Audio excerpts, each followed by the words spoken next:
Hi everyone, and welcome to the Fake Love and Flying Monkeys podcast. My name's Nova Gibson and I am your host. My area of expertise is in supporting victims and survivors of narcissistic abuse and other toxic relationships. I'm the principal counsellor at Brighter Outlook Narcissistic Abuse Counselling Service, and I'm also the author of Fake Love, Understanding and Healing from Narcissistic Abuse. In this podcast, we're going to be talking about everything from the initial pink cloud you find yourself on at the start through to the horrific discard and the powerful trauma bond that keeps you hooked. So take your imaginary seat on the roller coaster that is narcissistic abuse, and don't forget to subscribe to this podcast so you never miss an episode of Fake Love and Flying Monkeys. Hi everyone, and welcome to another episode of Fake Love and Flying Monkeys. Narcissists rely on what we call narcissistic supply to sustain that false mask that they wear. The mask of grandiosity is to refute the internal shame. It's actually a shame-based disorder. So they spend a lifetime honing their skills in manipulating people because it's your reactions, good or bad, it doesn't matter.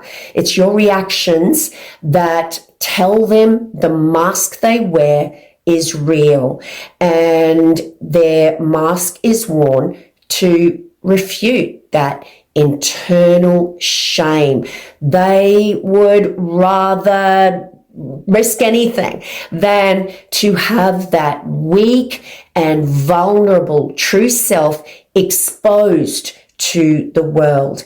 And for whatever reason, the research is out on exactly how they develop this disorder. For whatever reason, they develop it in answer to being weak and vulnerable. And that is why they're devoid of empathy. That hypothetical empathy switch in their brain switches off, so to speak, because if you have empathy, then you can get hurt.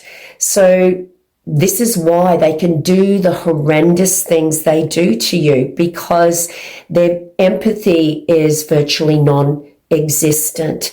And you've got an adult who's in an adult's body with a reasonable, if not very high IQ, with the emotional intelligence of a 2-year-old. So to a narcissist, narcissistic supplies like their oxygen. They can't be the grandiose person they pretend to be, or who really is who they feel they are. This is their personality, and their true self is buried, and you will only see it when you see those fits of narcissistic rage, when they feel like you're criticizing them. In other words, you're telling them that you can see who they really are. You can see the person behind the mask. So they must punish you and cut you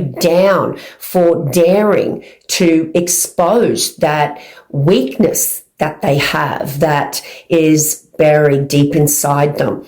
So narcissistic supply comes from your reactions, and the narcissist spends their entire lifetime honing their skills at manipulating people into reacting. Because if you're not reacting to them, then to the narcissist, what you're reflecting to them is that person you pretend to be, the mask that you wear, is not real. You're a phony, and I can see you for all your weaknesses, and I know who you really are. So they've got to do everything in their power to get you to react. And once again, it doesn't matter if you're hating on them or you're loving on them.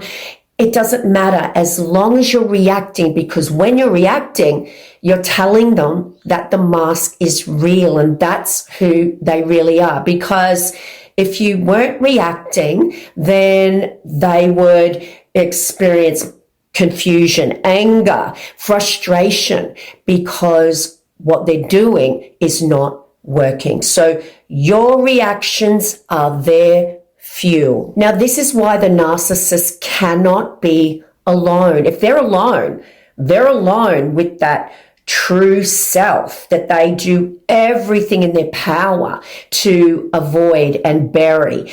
And if they're alone, they've got no one to reflect to them that personality that they have formed and they now believe is who they really are. They've got no one to tell them that actually is who they are. So they must have supply. They cannot be alone.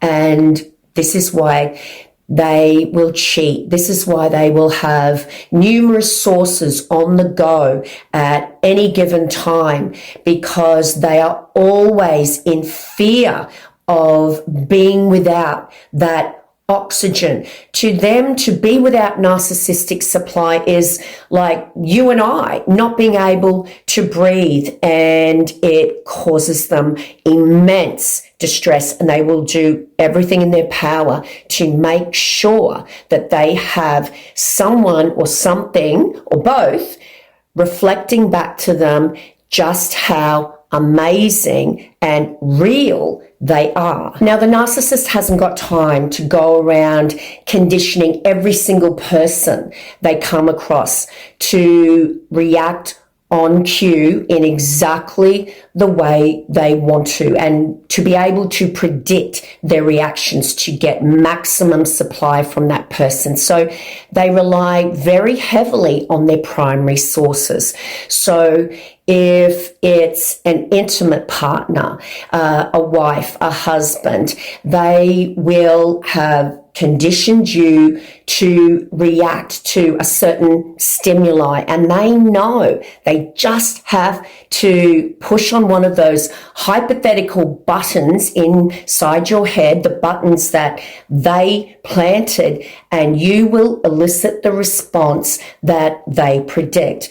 If it's someone that you work with who's narcissistic, it will be exactly the same, in that they will target you and condition you through the various strategies that they use so that you will react and provide them with their conditioned and predicted response. A narcissistic parent will assign roles to their children. One child will be the golden child, another child will be the scapegoat child, and perhaps there's an invisible child there. And each of those children will be conditioned to react in a certain way. The golden child will want to maintain their spot as the narcissist's right-hand man, so to speak. And the scapegoat child will be conditioned to forever try to please that parent and never quite getting there, but always getting back up and trying again and again and again. And of course, will be conditioned to compete with the golden child for the narcissistic parent's love. So without even knowing it, if you are deemed a primary source for the narcissist, you're a primary source of narcissistic supply, you have been or are being conditioned to react to their baiting, to their gaslighting. Everything they do, you're conditioned to react in a certain way. And this is what fuels the narcissist. This is what sustains them and keeps them going. And when you react on cue, they end up full to the brim with narcissistic supply, kind of like a flea jumping onto a dog. They end up full as a gourd with blood and whatever else they manage to extract.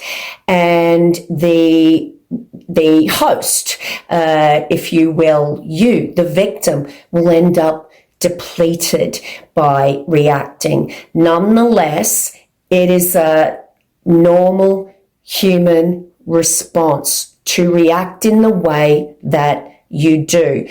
But in saying that, it is crazy making. It is depleting. So that's why I wanted to do this episode.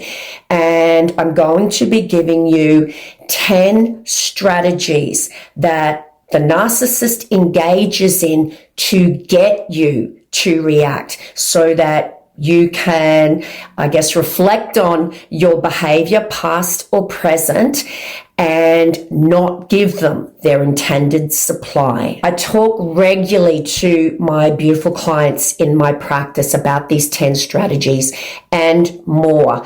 And it feels empowering once you are able to get that control back and you cut them off at the knees from their intended supply. And by the way, if you would like to have a one-on-one session with me, guys, I counsel people worldwide online. So just see my website in the description, and I'd love to be able to support you in your healing journey from narcissistic abuse. But getting back to these 10 strategies, number 1 is the classic textbook smear campaign.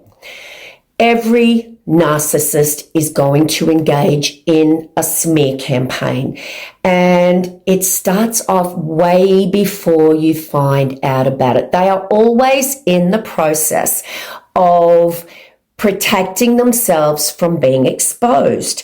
So they will plant seeds in the minds of others very early on in the relationship around how you're the problem and they're the victim, or perhaps the caring partner who's trying to help you. Now, these will be very, very subtle, small seeds who will endear the narcissist to everyone you know, but will set the foundation up later on to embellish on that smear campaign, to water those seeds until they come into full bloom, and people will believe them because the seeds of doubt were planted in their minds so early. So let's look at when you become aware that people are looking at you differently.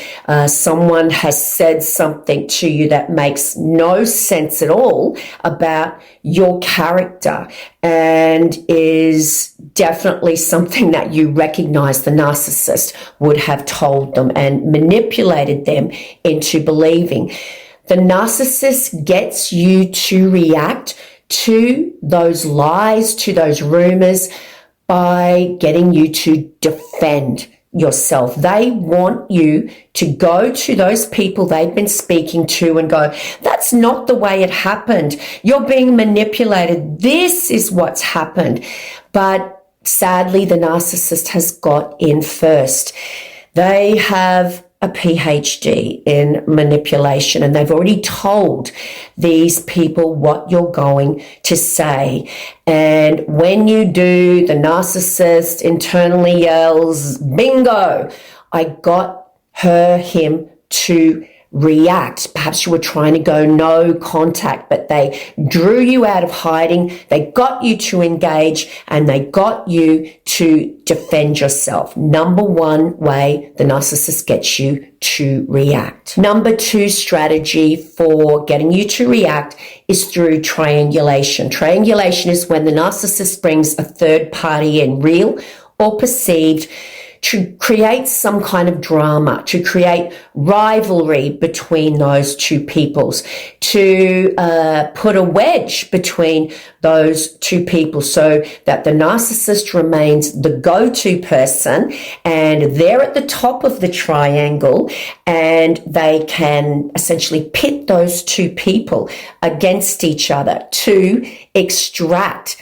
the relationship and the reactions of both parties by giving them different information. Most of the time it's conflicting information. So, for example, the narcissist tells their new primary source that their ex was crazy. They're abusive. They cheated on them. And the new primary source is so wonderful. They're putting them on a pedestal. And next day, they're singing the praises of their crazy, jealous ex. They're having coffee with them. They're on the phone with them all the time. And they're slowly demeaning you and comparing you to the crazy, jealous ex. What does this do? It gets you to react. You've just been booted off your pedestal and compared to a crazy person. They've told you they're crazy, and now they're singing their praises. Of course, you're going to react and say, what's going on here? Number 3 strategy to get you to react is hoovering. Now, for those of you who haven't heard that term, the term hoovering comes from the Hoover vacuum cleaner, and it means to suck you back into the cycle of abuse. Now, sometimes it will be to suck you back into an intimate relationship with them or a loving relationship with them, if it's a parent or a friend, or it may just be to get you to react. If it's an ex and you share children with them, they will call you and tell you what a bad parent you are, just to get you to react when you've been trying to go minimal contact grey rock. They want your reaction, so they hoover you with some crazy thing that's just trivial, and they really have no reason at all, or no significant reason. They just want your reactions. Hoovering might also be when you have escaped or you've been discarded. It's looking like you're starting to heal, and that's no good to the narcissist, because they need you to be missing them and be pining for them and begging them to come back. So they will hoover you by contacting you and telling you that they've changed, and or they will call you and tell you that you left something at their house, or they've left something at your house and they want to stop by and grab it over a bottle of wine. Hoovering is only about seeing if you're up for another round of abuse, but it's a strategy they use to get you to react when they're starting to see that you're slipping away and they're losing control. Now, number 4 strategy might sound a little weird for many of you, but number 4 is when the narcissist is honest with you. Now, the example I'm going to speak about is one that happens when the narcissist is love bombing you. Okay, so the narcissist may actually give you a seed of truth. They may say something like, oh, I felt so bad because I cheated on my ex and it was just so out of character for me. And, I can't abide by cheaters, and, this will haunt me for the rest of my days. Or maybe they'll give you a seed of truth and telling you that they've got some kind of criminal history. Maybe they'll tell you that they've got a restraining order against them. So they do this but they also play the victim. They're giving you the seed of truth so that you will react to them with sympathy, and you will also feel sorry for them, and you will start to actually trust them because they're being so open and honest, and because they're pretty sure that you'll find out down the track anyway. But it creates this connection with you where you also feel like you can open up to this person because they've been so open with you. So you respond, you react with an openness, and you spill the beans on all of your intimate past secrets and vulnerabilities. So this is really confusing for victims down the track when they think back to these times and they think to themselves, but they actually let me know about those things. You know, they actually gave me the heads up. So can I punish them for what they're doing now when they were so honest to begin with? And that's why they do it, guys. There's no altruistic motivation going on here.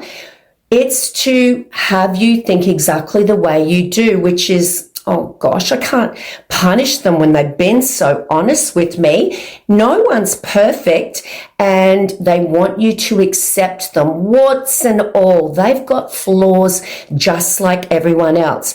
And it will also make you minimize the abusive acts when they inevitably crop up down the track, because they've already told you, hey, I'm not perfect.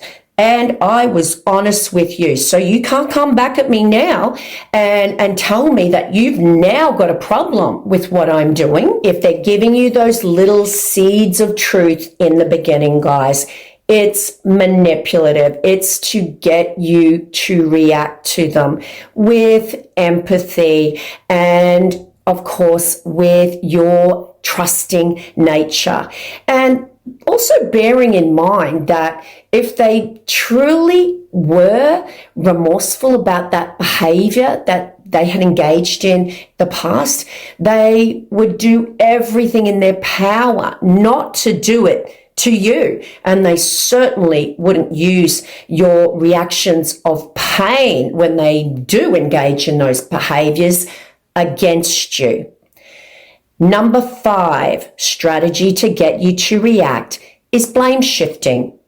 The narcissist will flip the script when you try and make them accountable for something.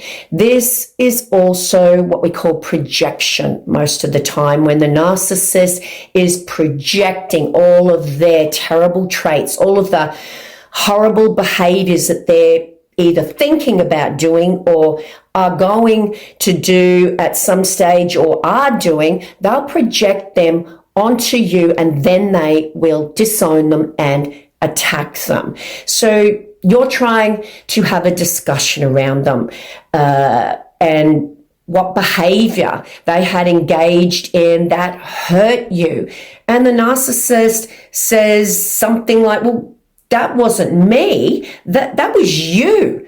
You were the one who was stirring things up and trying to get a rise out of me. And you were the one who was baiting me. And they will blame you for the problems that are going on in the relationship. So what do? You've just heard a complete bait and switch where you know 100% that the narcissist did this, and now they're flipping it on to you, and you have to defend yourself against their crazy making and lies.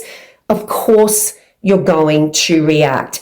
And that's the goal of blame shifting and making you feel like you are the one with all the problems and you are unfairly trying to make them accountable. Number 6 strategy is gaslighting. Now, you could say all of these strategies involve techniques based on gaslighting. Gaslighting is a technique the narcissist uses to distort your reality, so you don't believe that what you're seeing is what you're seeing, what you're hearing is what you're hearing, and what you're feeling is what you're feeling. And the goal is to get you to not trust yourself, to not trust your instincts, to never be able to make a decision, and to rely on them, the very person who distorted your reality in the first place, as to what your reality is. So classic techniques are when the narcissist tells you that you didn't tell them that. They've got no memory of that, and you're just making things up. So, of course, you're going to react and tell them, well, yes, I did. I remember it. I know what I said to you because I was there when I said it. Or maybe they will tell you that you're overreacting to a terrible case of betrayal. Maybe you've seen in their phone these texts that reflect more than just a friendship with this person, and clearly they're having an inappropriate relationship with them, and your appropriate reactions, which are distress, being betrayed, being hurt, having pain, your reactions are just over the top, and you should just get over it. There's something wrong with you. So, of course, you're going to react and try and explain to them why what they did is not okay. Number 7 strategy to get you to react is the textbook ruining special occasions. Ruining Christmas Day, ruining your birthday, ruining holidays, ruining any time when you're happy, because when you're happy, they're unhappy because you're not giving your undivided attention to them. And of course, your happiness is normally not 100% the result of something that they've done. And of course, because of their pathological envy, because they can never feel the genuine happiness that you feel. But the one example I wanted to talk about today, which is just a classic technique that they use, is when you have something special planned. Maybe it's an event you're going to. Maybe you're going out to celebrate with work colleagues a promotion that you've got. Or maybe you're speaking at an event and you are so excited about it. You've been talking about it for ages, and you know not to remind the narcissist too much because you will get punished for that. But you also make it very, very clear with regular reminders that this is important to you. So the special night comes and you're waiting for them to come home from work, and eventually the door opens an hour after you were supposed to leave. You're distraught and they have a go at you for being upset. You had appropriate responses, appropriate reactions to them letting you down, and it's never the first time. This is always a consistent pattern of behavior when you start to become aware of it and you get over just forgiving them straight away. They will walk through the door and tell you, well, you know, I had a client, the traffic was bad. Oh, is that the time? Look, I didn't do it intentionally. Basically, they will let you know that what was important to you, they could care less about. And they will chastise you, punish you, abuse you for getting upset at them because no doubt it was something they just couldn't control.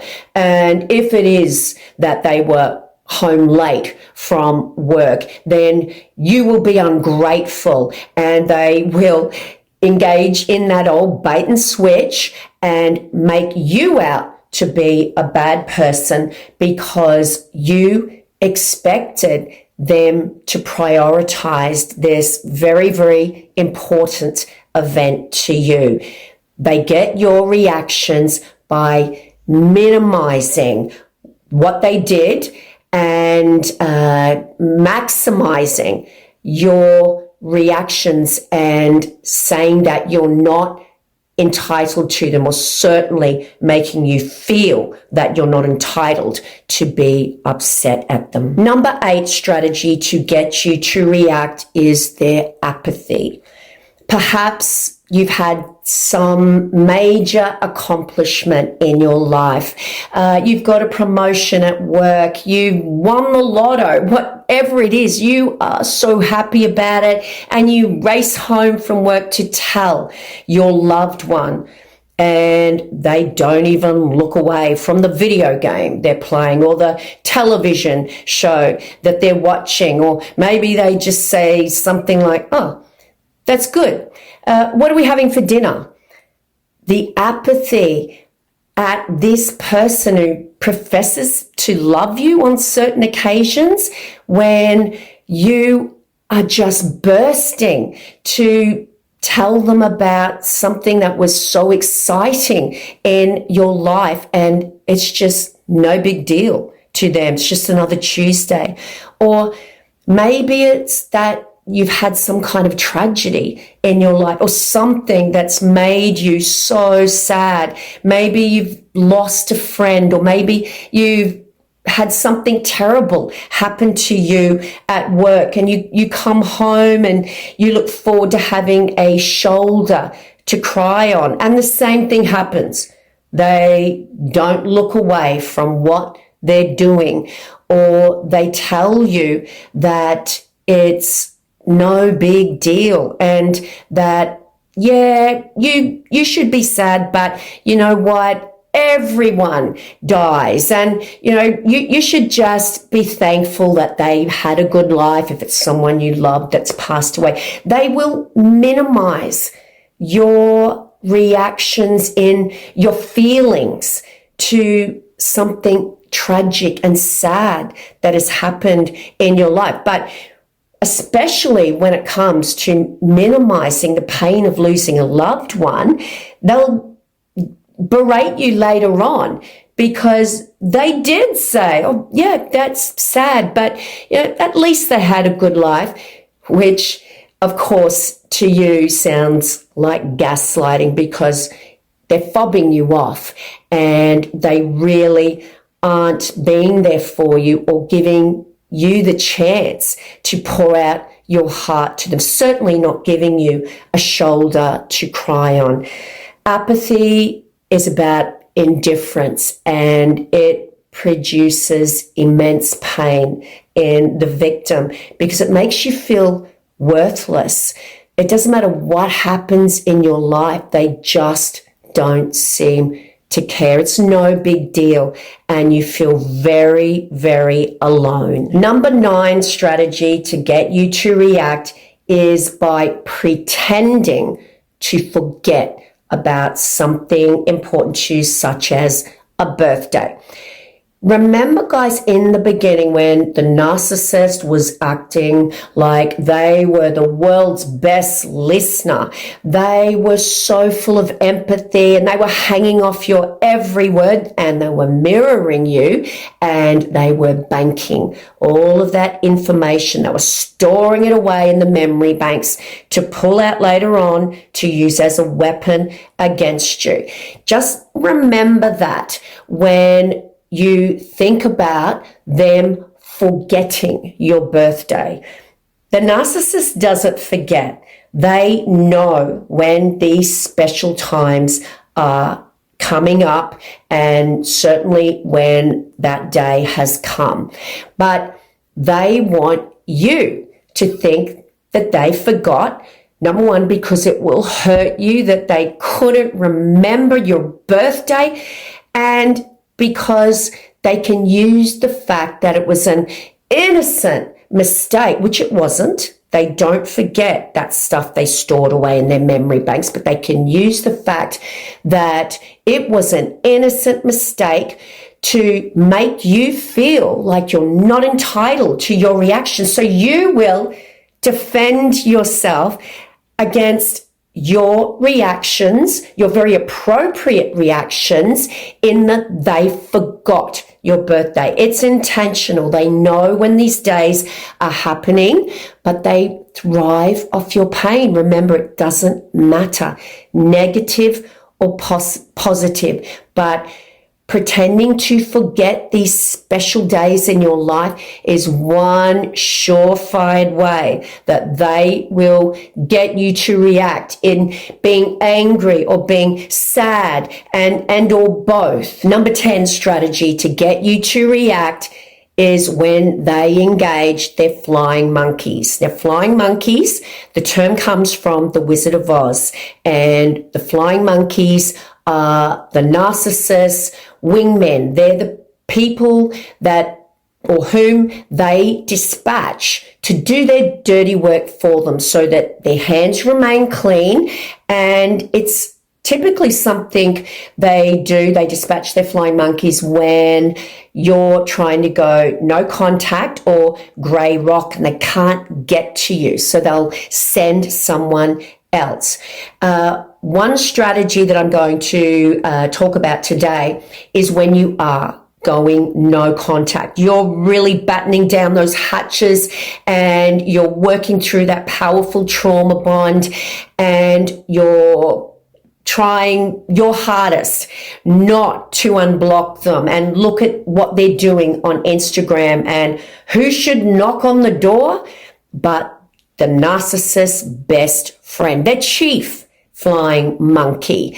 And they tell you that the narcissist is sorry, they're changed, and why can't you two just get back together? Everyone argues. In other words, they will be supporting the narcissist's agenda to hook you back into the intimate cycle, the intimate part of the abuse. They want you to react by either yelling, telling them where to go, and that you have absolutely no interest in getting back with the narcissist, or they will get you to react by sadness, by you starting to reflect on the relationship and the good times in the relationship. The end goal, no matter what, is to get your reactions and to feed them back to the narcissist. They want to be, or they're conditioned to be, the narcissist's eyes and ears. And like a surveillance camera, they will monitor you and take your reactions back to the narcissist, who is starting to lose control of you. Now, there are so many other ways that the narcissist gets you to react, to feed their ego and garner their narcissistic supply, which once again is their oxygen. They cannot survive without your reactions, good or bad. But those are 10 that I'm sure will be familiar to most of you. But before I finish this episode, guys, I wanted to give you an acronym that we use in narcissistic abuse recovery, and it is so important. I want you to write this one down, put it on your fridge, put it on the front of your mobile phone, but please remember it. Now, the acronym is JADE, J-A-D-E. Now, everything the narcissist does when they're getting you to react or trying to get you to react, to elicit that response from you, is them trying to get you to jade with them. So never again are you going to justify yourself to the narcissist. Never again are you going to argue with them. Never again are you going to defend yourself to them. And there's two E's. Never again are you going to explain yourself or give them your emotions. Every one of those 10 strategies that I spoke about in this episode require the victim to jade with the narcissist. And that's what we do. It's a natural human need or response to defend ourselves when we hear a lie, to explain why we're right and they're wrong, to justify ourselves. And then we end up arguing with them, and all the while we're giving them our emotions. The reality is the narcissist already knows that you're right. They just want you to go crazy trying to prove it. So you're going to cut them off at the knees when it comes to getting their supply. And that's going to be hard to begin with because you're probably going to go on autopilot to jade with them. But eventually you're going to get really good at not giving them the supply they're trying to extract from you. And of course, guys, if this is happening in a relationship that you're in at the moment, then please leave. Your job is not to fix your abuser. Please get lots of support. If someone is regularly baiting you to react and to make you seem like the crazy one, then there is no other reason for it other than it's boosting their ego. It's serving their needs only at the expense of your mental health.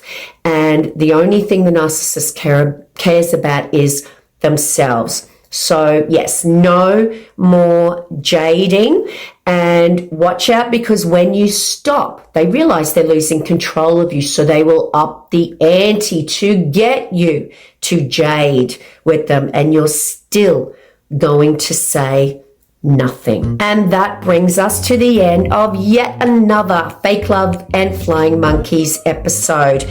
I hope you found some validation in hearing about those strategies, guys, in that it's textbook. The way the narcissist tries to bait you into reacting to serve their own purpose, to make you feel bad about yourself. But it takes time and awareness to stop doing that, and it may take you a little practice to stop giving them the narcissistic supply that you have been giving them, thinking that it was justified to defend and argue and explain yourself, when all the while you're actually rewarding them and driving yourself crazy. Now, don't forget, if you'd like to have a one-on-one Zoom counseling session with me, please just see my website in the description. I'd love to be able to support you no matter where you are in the world. And don't forget to get your copy of my best-selling book, Fake Love, Understanding and Healing from Narcissistic Abuse, also available in Audible and Kindle. And of course, if you'd like to support the channel, you can buy me a cup of coffee, or the best thing you can really do is to share, guys. Get the word out there and tag your friends, and to help with the algorithm, leave a rating and a review. On that note, it's bye from me for now. Until tomorrow's episode, please remember, you are worthy of love, and you are worthy of so much more than a lifetime of fake love and flying monkeys.